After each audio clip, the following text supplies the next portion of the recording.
एक शिष्य अपने गुरु से सप्ताह भर की छुट्टी लेकर अपने गांव जा रहा था। तब गांव पैदल ही जाना पडीडीएचता था।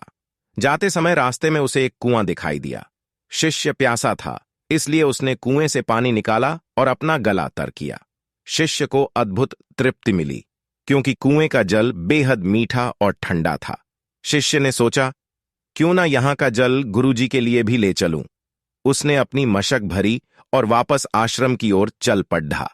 वह आश्रम पहुंचा और गुरुजी को सारी बात बताई।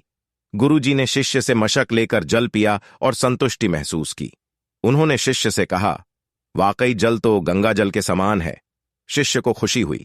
गुरुजी से इस तरह की प्रशंसा सुनकर शिष्य आज्ञा लेकर अपने गांव चला गया। कुछ ही देर में आश्रम में रहने वाला एक दूसरा शिष्य गुरुजी के पास पहुंचा और उसने भी वह जल पीने की इच्छा जताई। गुरुजी ने मशक शिष्य को दी। शिष्य ने जैसे ही घूंट भरा, उसने पानी बाहर कुल्ला कर दिया।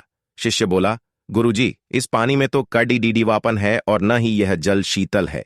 आपने बेकार ही उस शिष्य की इतनी प्रशंसा की। गुरुजी बोले, बेटा, मिठास और शीतलता इस जल में नहीं है तो क्या हुआ, इसे लाने वाले के मन में तो है। जब उस शिष्य ने जल पिया होगा तो उसके मन में मेरे लिए प्रेम उमद्धा। यही बात महत्वपूर्ण है। मुझे भी इस मशक का जल तुम्हारी तरह ठीक नहीं लगा, पर मैं यह कहकर उसका मन दुखी करना नहीं चाहता था।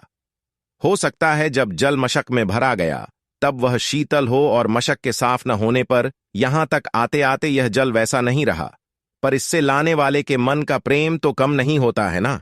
कहानी की सीख, दूसरों के मन को दुखी करने वाली बातों को टाला जा सकता है और हर बुराई में अच्छाई खोजी जा सकती है।